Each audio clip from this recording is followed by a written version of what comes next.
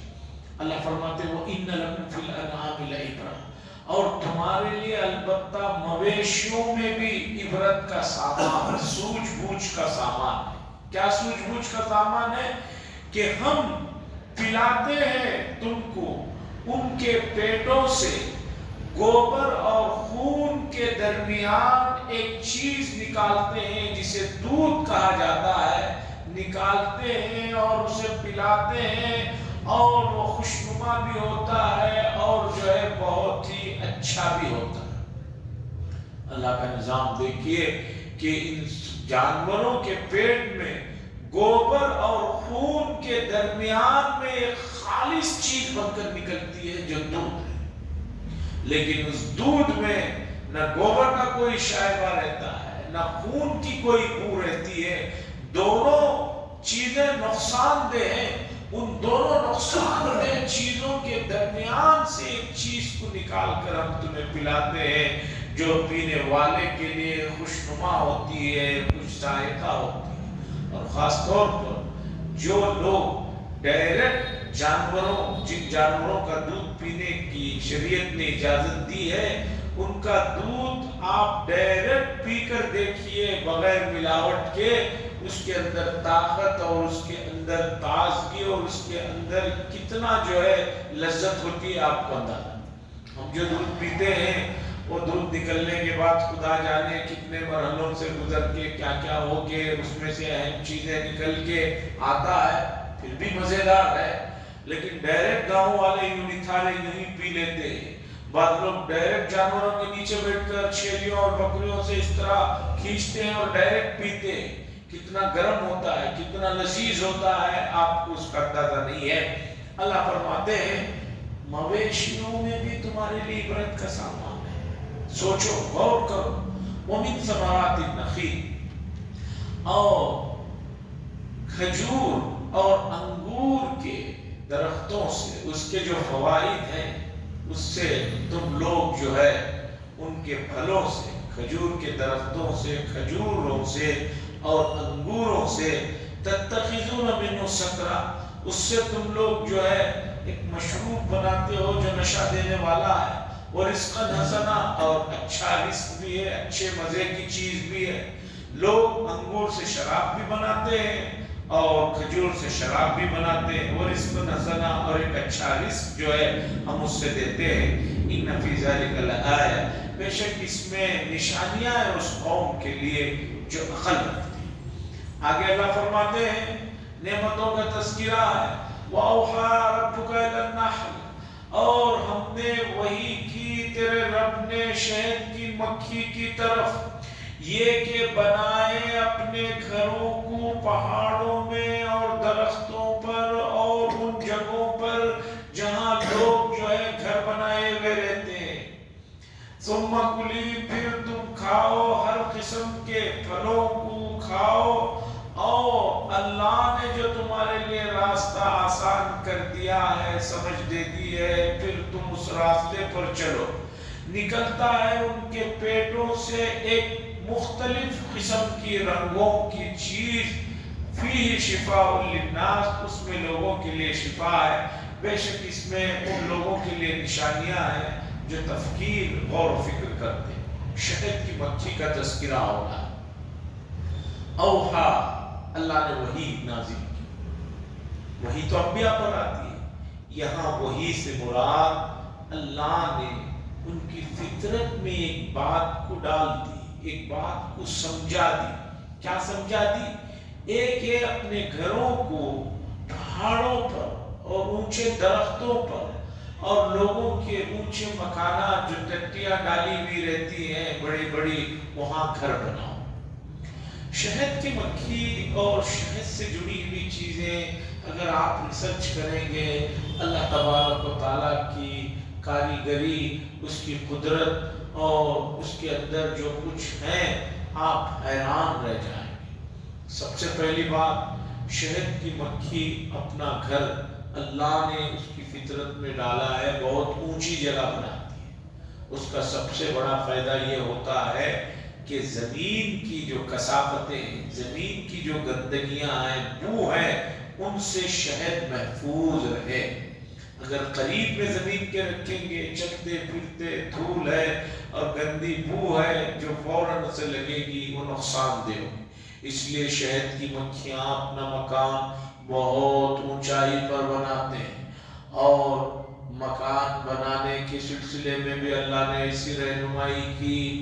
آپ دیکھیں گے کہ شہد کی مکھی کا بنا ہوا جو چھتا ہوتا ہے اندر سے اتنا پرفیکٹ ہوتا ہے، جو سول انجینئرز ہیں وہ لوگ اگر اس پر غور کریں گے تو ان کو معلوم ہوگا کہ ایک ایک انچ کا انہوں نے خیال رکھا ہے، ایسا نہیں کہ الٹا بنا دیا۔ سوال یہ ہے کہ شہد کی مکھی جو شہد بناتی ہے، شہد کیا اس کے منہ سے نکلنے والا لعاب ہے یا اس کا فضلہ ہے، یعنی پیچھے کے راستے سے نکلنے والی چیز؟ ماہرین اس میں مختلف رائے رکھتے ہیں۔ کسی زمانے میں سائنسدانوں نے ایک مصنوعی چھتا بنایا جو آئینے کا تھا، دیکھنے کے لیے کہ کس طرح وہ شہد نکالتے ہیں اندر جا کر۔ تو شہد کی مکھیوں نے وہ آئینے کا جو بنایا گیا تھا، اندر داخل ہوتے ہی سب سے پہلے اس آئینے پر انہوں نے اسے میلا کر دیا تاکہ باہر سے کوئی آدمی اندر کس طرح بن رہا ہے اسے دیکھ نہ سکے۔ اور شہد کی مکھیوں کے بارے میں جو بھی تفصیلات ہیں آپ اسے دیکھ سکتے ہیں، پڑھ سکتے ہیں۔ اللہ کا نظام دیکھیے، اللہ نے 3 باتوں کی ان کو سمجھ دی۔ ایک تو اللہ نے بتایا کہ اونچائی پر گھر بنانا اپنا، اور یہ اونچائی پر بناتے ہیں۔ نمبر 2، ان لوگوں کو اللہ نے ہر قسم کے جو پھول پھل ہوتے ہیں ان کو کھانے کی طرف توجہ دی، تو اسے وہ کھاتے ہیں۔ اور تیسری بات، ہزاروں کلومیٹر لمبا سفر کرتے ہیں، واپسی اپنے گھر کا راستہ نہیں بھولتے۔ فصلوں کی سبل ربی کی ذلت، اللہ فرما رہے ہیں کہ ہم نے تمہارے لیے جو راستہ بنایا ہے، تمہیں جو اس کی سمجھ دی ہے، اس کے حساب سے آ جاؤ۔ شہد کی مکھی کتنا بھی لمبا سفر کر لے، واپس اپنی جگہ آ جاتی ہے، بھٹک نہیں جاتی۔ جیسے انسان کسی نئے محلے میں جاتا ہے، بھٹک جاتا ہے۔ بہت سے لوگ عمرے کو جاتے ہیں، وہ بھی گیٹ ویسے ہی تھا، یہ بھی ویسے ہی تھا، نکلتے ہی وہیں پھرتے رہتے ہیں، وہیں پھرتے رہتے ہیں۔ وہ کارڈ کیوں نہیں رکھ لیا؟ برے صغیر کے حاجی کہتے ہیں نہیں کہ ہمیں کیا ضرورت، ہمیں بہت معلومات۔ اب بہت سارے لوگ سوچتے ہیں گوگل سے کام کر لیں، گوگل سے بھی کام نہیں ہوتا ان کا وہاں پہ۔ تو دیکھیے اللہ نے دوسری سمجھ ایسی دی کہ وہ راستہ نہیں بھٹکتی، اس کے لیے راستے کو اللہ نے ایک ساتھ سمجھایا کہ وہ آ جاتی۔ اور تیسری چیز یہ عجیب قدرت ہے، شہد کی مکھی کاٹ دے تو زہر ہے، زہر اس کے پیٹ میں ہے، لیکن سب سے قیمتی اور سب سے لذیذ چیز بھی اس کے پیٹ کے اندر ہے۔ شہد کو نکال رہی ہے، زہر کو نہیں نکال رہی۔ اور اصلی شہد اتنا طاقتور اور اتنا قیمتی ہوتا ہے کہ صحابہ میں بعض صحابہ ایسے تھے کہ ہر چیز کے لیے وہ اسی کو استعمال کرتے۔ ابن عمر رضی اللہ تعالیٰ عنہ کچھ زخم ہو جاتا، کہتے ہیں اللہ نے اس میں شفا فرمائی ہے تو اسی کو لے کر اس کا لیپ لگا، یقین کے ساتھ ان کو اعتقاد تھا کہ اس میں شفا ہے۔ بھی کمال کی بات، زہر ہے لیکن اسی پیٹ کے اندر سے وہ جو شہد نکل رہا ہے، اسی منہ سے نکل رہا ہے یا فضلہ نکل رہا ہے، اسے دیکھیے کہ وہ کتنی جو ہے طاقتور چیز ہے۔ الوانو فی شفاء للناس، شہد کا رنگ مختلف ہوتا ہے، مثلا جو پھول جس رنگ کے ہوتے ہیں اس رنگ کا ہوتا ہے، بعض مرتبہ بعض الگ الگ ذائقے کی بھی ہوتے ہیں۔ میں نے دیکھا بعض شہدوں پر لکھا ہوا رہتا ہے کہ اس میں تلسی کی بو ہے، اس میں نیم کی بو ہے، اس میں یہ ہے۔ اب چونکہ ان کا بھی فارم بنا دیا گیا ہے تو وہاں پر ان کو رکھ کر صرف اسی کو کھلاتے ہیں، اسی کے جوس پلاتے ہیں، اور وہ مکھیاں جو شہد نکالتے ہیں وہ اسی رنگ کا ہوتا ہے۔ لیکن یہ فارم کا ہے، اصلی نہیں ہے۔ اصلی جو نیچرل ہوتا ہے اس کی بات اور ہے، جیسے فارم کی مرغی ہے اور ناٹی مرغی ہے، دونوں میں بہت فرق ہے۔ اچھا، بہت سے لوگوں کو یہ بھی نہیں معلوم، ناٹی مرغی کہتے ہیں وہ اسی گری راجا کہتے ہیں، وہ 400 روپے ہے، کلر صرف اس کا الگ ہے، وہ بھی فارم میں پلے جاتے ہیں۔ ایک صاحب بولے نہیں حضرت ناٹی مرغی، میں نے کہا کہ بھئی ناٹی نہیں ہے، ناٹی مرغی 400 روپے میں تم دے ہی نہیں سکتے۔ کہا کیوں؟ میں نے کہا گاؤں دیہاتوں میں خود زندہ مرغی 900 سے 1000 روپے میں فروخت ہوتی ہے، 900 سے 1000 میں فروخت ہوتی ہے۔ 1.5 کلو کے لیے تو 1 کلو گوشت آتا ہے 1400-1500 روپے، تو وہاں ہے، یہاں 400 روپے میں کیسا؟ اور دوسری پہچان یہ ہے کہ ناٹی مرغا یا مرغی ایک مرتبہ ہاتھ سے نکل کر دن میں آپ کے باہر نکل جائے، پھر 15-20 آدمی بھی اسے نہیں پکڑ سکتے۔ یہ بیچارے تو ایسے ہی کہ ان کو تو بھگاؤ تو بھی نہیں جاتے، یہ صرف کلر بدل کر ہے۔ تو اسی طرح جو ناٹی شہد ہوتا ہے وہ بہت قیمتی بھی ہوتا ہے اور بہت مفید بھی ہوتا ہے۔ اور باقی یہ بھی بتاتا چلوں، یہ مسجدوں کے پاس بعض مرتبہ بعض لوگ بالٹی میں شہد لے کر آتے ہیں، یہ باریک مکھی کا ہے، موٹی مکھی کا ہے، یہ 200-300 میں تو شہد کی خوشبو بھی نہیں ملتی، آپ کو 1 کلو کا ملے گا۔ اس لیے کہ ورجنل شہد جو ہوتا ہے اس کی جو تاثیر میں نے دیکھی کہ بعض مرتبہ پورے کا پورا چھتا ایک جگہ پر نکال کر سب لوگوں نے وہیں پر اس کا شہد نکالا۔ وہ جو اتنا بڑا چھتا ہوتا ہے وہ پورا اس میں شہد نہیں ہوتا، آپ کو لگ رہا ہوگا 20 لیٹر اس میں، مشکل سے 2-3 لیٹر رہتا ہے۔ آدمی جو ہی اسے استعمال کرتا ہے جسم کے اندر گرمی آ جاتی ہے، اور اگر تھکان ہے دور ہو جاتی ہے۔ تو بہرحال الوانو فی شفاء للناس، شہد کے مختلف کلر ہو سکتے ہیں، سفید ہو سکتا ہے، کالا ہو سکتا ہے، برون ہو سکتا ہے، اس میں اس قوم کے لیے نشانیاں ہیں جو غور و فکر کریں۔ اللہ فرماتے ہیں واللہ خلق، اللہ نے تمہیں پیدا کیا، ثم یتوفاکم، پھر تمہیں موت دیتے، ومنکم، اور تم میں سے بعض وہ ہیں جن کو ارذل عمر تک پہنچا دیتے۔ ارذل عمر کا ترجمہ ہے نکما پن، عمر کا نکما پن کی حالت تک پہنچا دیتے ہیں۔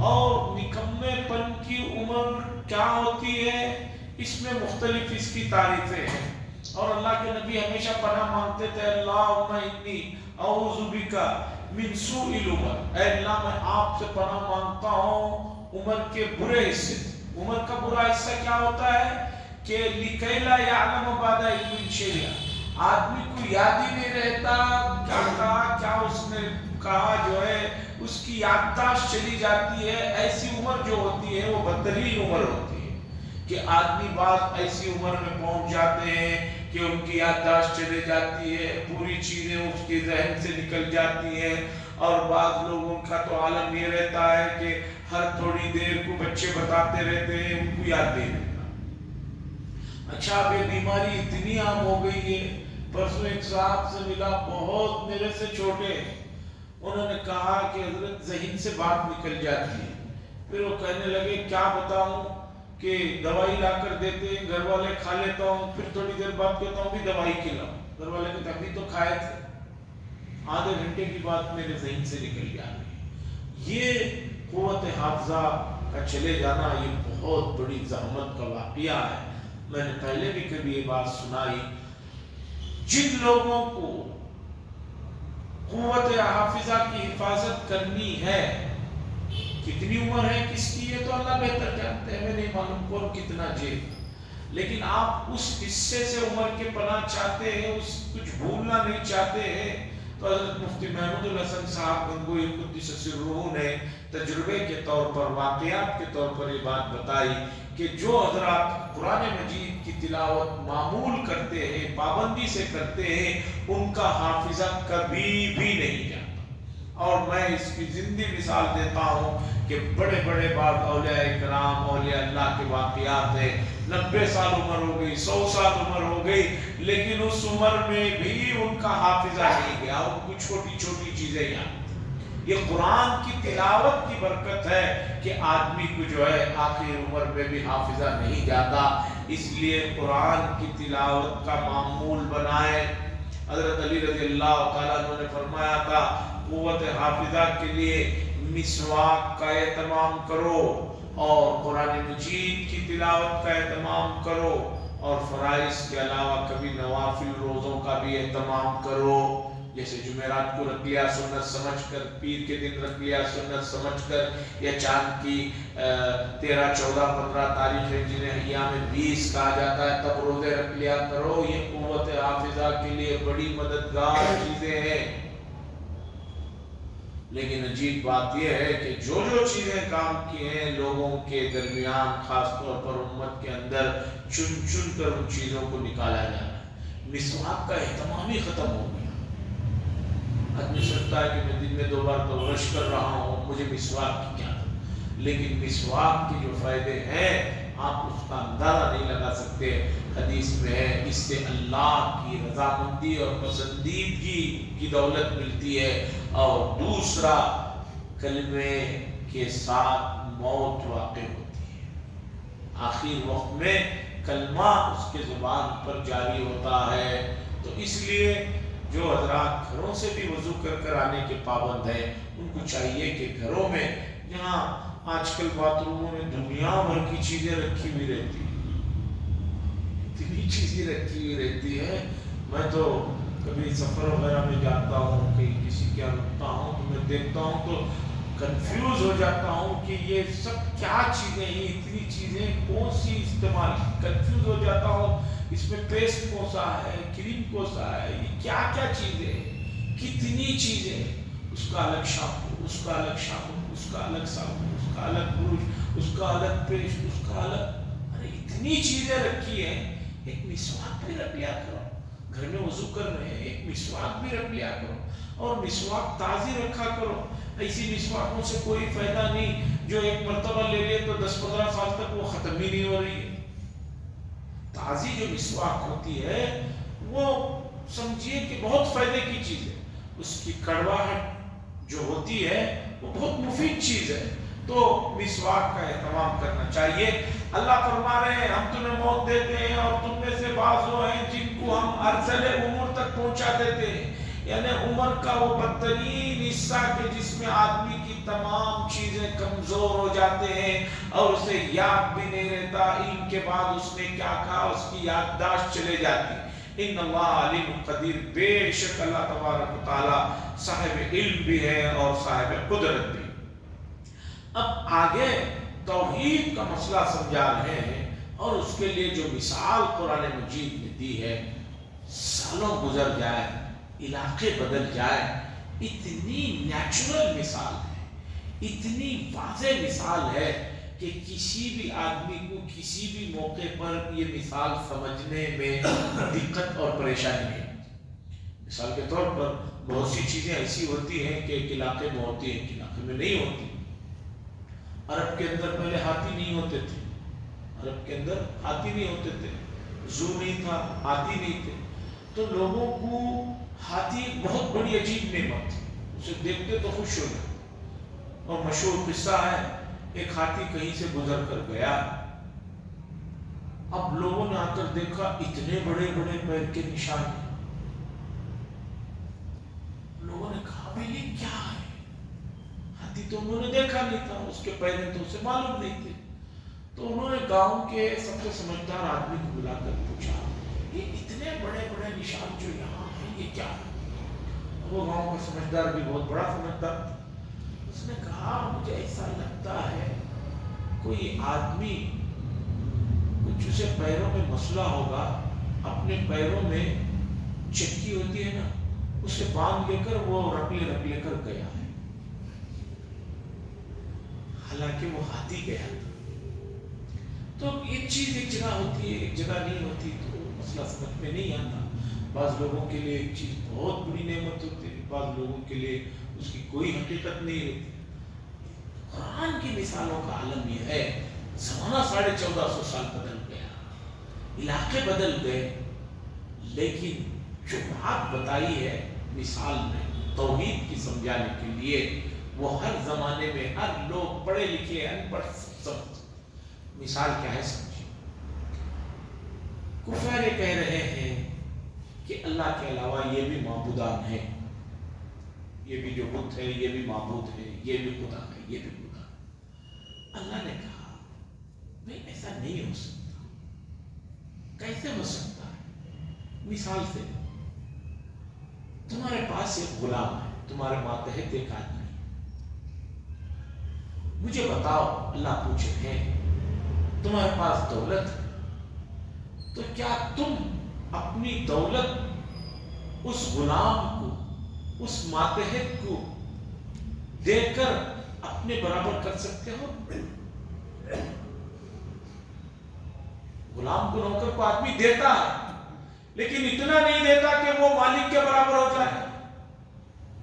ہر زمانے میں ہر جگہ یہ بات سب کو سمجھ میں آتی ہے.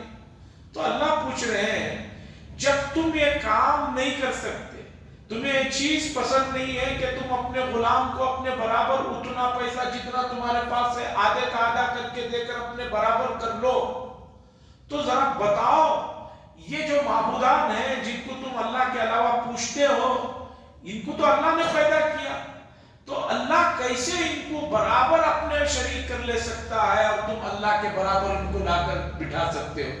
جب تم اپنے غلام کو اپنے برابر کرنا پسند نہیں کرتے تو اللہ کی ذات کے بارے میں تمہاری عقل کو کیا ہو گیا ہے کہ تم یہ کہہ رہے ہو کہ اللہ نے ان کو پیدا کیا لیکن اللہ نے ان کو ایک حصہ دے کر جو ہے اپنے برابر کر لیا. تم پسند نہیں کر رہے اپنے نوکر کو، اپنے غلام کو اپنے ساتھ بٹھانے کے لیے، تو اللہ کے بارے میں ایسی باتیں کیوں کرتے؟ ابھی مثال دیکھیے کتنی واضح ہے. کوئی بھی آدمی خود اپنی آفس میں بیٹھا ہے، سامنے الگ کرسیاں رکھا ہے، اپنے لیے الگ کرسی رکھا ہے. کیوں؟ وہ سمجھتا ہے کہ بھئی میرے برابر میں نہ آ جائے، اس کا الگ مقام ہونا چاہیے. جب وہ اپنے ماتحتوں کو، اپنے جیسوں کو اپنے برابر کا پوسٹ دینے یا برابر کو کرنے کے لیے راضی نہیں ہے، تو اللہ کے بارے میں کہنا کہ ہاں اللہ نے انہیں پیدا کیا لیکن اللہ ہی نے ان کو یہ پوسٹیں دے کر جو ہے ان کو اپنی خدائی میں شریک کر لیا. ذرا سوچو، تھنکنگ کرو، یہ کیسے ممکن ہے؟ تمہارے لیے تو یہ چیز پسند نہیں تو وہ چیزیں اللہ کی طرف کیوں منسوب کرتے ہیں؟ یہ مثال اتنی واضح ہے، اس مثال کو آدمی رکھ کر سوچے تو جو ہے اسے توحید کا مسئلہ سمجھ میں آ جائے. بہت پہلے کی بات ہے، ترکی کے وزیر اعظم روم میں، اٹلی میں، وہاں عیسائیوں کے بڑے پوپ سے ملنے گئے تھے. اخباروں میں پڑھا، میں نے تصویریں بھی دیکھی، تو پوپ اپنے مخصوص کرسی میں بیٹھا تھا اور ترکی کے وزیر اعظم کے لیے ایک جو کرسی رکھی گئی تھی اس سے چھوٹی یا یہ تھی. وزیر اعظم نے کہا بات چیت ہم برابر کے لیول میں کرتے ہیں، یا تو اپنی جیسی کرسی مجھے منگاؤ یا مجھے جو کرسی ڈالے ہو اسی طرح کی کرسی پر تم بیٹھو، تب بات ہوگی. ایک انسان کی غیرت گوارا نہیں کرتی ان چیزوں کو، تو اللہ کی ذات کے بارے میں اس طرح کے جو الزامات لگاتے ہیں یہ صحیح. اللہ فرماتے ہیں واللہ فضل بعضکم علی بعض فی الرزق، اور اللہ تبارک و تعالیٰ نے بعض کو بعض پر رزق میں فضیلت دی. کسی کو زیادہ روزی دی، کسی کو کم. حالانکہ دونوں محنت اتنا ہی کر رہے ہیں لیکن کسی کو زیادہ دی، کسی کو کم دی. فمن الذین فضلوا، پس وہ لوگ جن کو اللہ نے روزی میں بڑھوتری دی ہے، فضیلت دی ہے، کیا وہ لوگ اپنے رزق کو اپنے ماتحتوں پر تقسیم کر کے اپنے برابر کر سکتے ہیں؟ نہیں کر سکتے. دیں گے، کھلائیں گے لیکن برابر نہیں کر سکتے. افبنعمت اللہ یجحدون، اللہ فرماتے ہیں بس اس کے باوجود تم اللہ کی نعمتوں کا انکار کرو.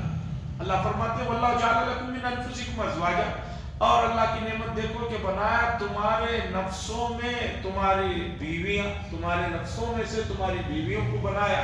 وجعل لکم من ازواجکم بنینا، اور بنایا تمہارے بیویوں سے تمہارے بیٹوں کو پیدا کیا. وحفدا، اور پوتے پوتیوں کو پیدا کیا. بیٹا رہتا ہے پھر پوتے پوتے رہتے ہیں. ورزقکم من الطیبات، اور تمہیں بہترین رزق دیا. افبالباطل یؤمنون، اس کے باوجود جو چیز نامعقول ہے تمہیں اس پر ایمان لاتے ہو، اور اللہ کی نعمتوں کا تم لوگ انکار کرتے ہو۔ تمہیں کیا ہو گیا؟ اللہ نے کیا کیا تمہیں دیا، اس کے باوجود غلط بات پر تو یقین کر لیتے ہو۔ آج سب سے بڑا مسئلہ یہی ہے کہ بہت سارے لوگ غلط باتوں کو تو یقین کر لیتے، اچھی باتوں پر ان کو بات سمجھ میں نہیں آتا۔ یہ فساد کی اعلیٰ درجے کی چیز ہے۔ جیسے ایک آدمی جسے بخار ہو گیا ہے، اسے کوئی اچھی چیز بھی کھلاؤ کڑوی نظر آتی ہے، جانڈس کے مریض کو ہر چیز پیلی نظر آتی ہے۔ تو یہ اس چیز کی کمی نہیں، اس کی بیماری کی کمی۔ اسی طرح موجودہ زمانے میں اگر کسی آدمی کو بٹھا کر ہم بات سمجھائی جائے، اسے سمجھ میں نہیں آ رہی ہے، تو سمجھیے کہ اس کی روح تباہ و برباد ہو گئی ہے۔ اسے بہت علاج معالجے کی ضرورت ہے، اور علاج معالجے کے لیے سب سے پہلا قدم، سب سے پہلی سیڑھی یہ ہے کہ آدمی اپنے اندر سے تکبر کو، بڑائی کو، اپنے آپ کو لائق کرنے کا جو مسئلہ ہے اسے ختم کرے، تو پھر آہستہ آہستہ بات سمجھ میں آتی ہے۔ اللہ سے دعا فرمائے اللہ تبارک و تعالیٰ سے باتیں اور جو مثالیں ہیں ان کو جاننے کی، سمجھنے کی توفیق نصیب فرمائے۔ وآخر دعوانا الحمدللہ رب العالمین، الحمدللہ رب العالمین، والعاقبۃ للمتقین، والصلاۃ والسلام علی سید المرسلین وعلی آلہ وصحبہ اجمعین۔ اللہم انک عفو کریم تحب العفو فاعف عنا۔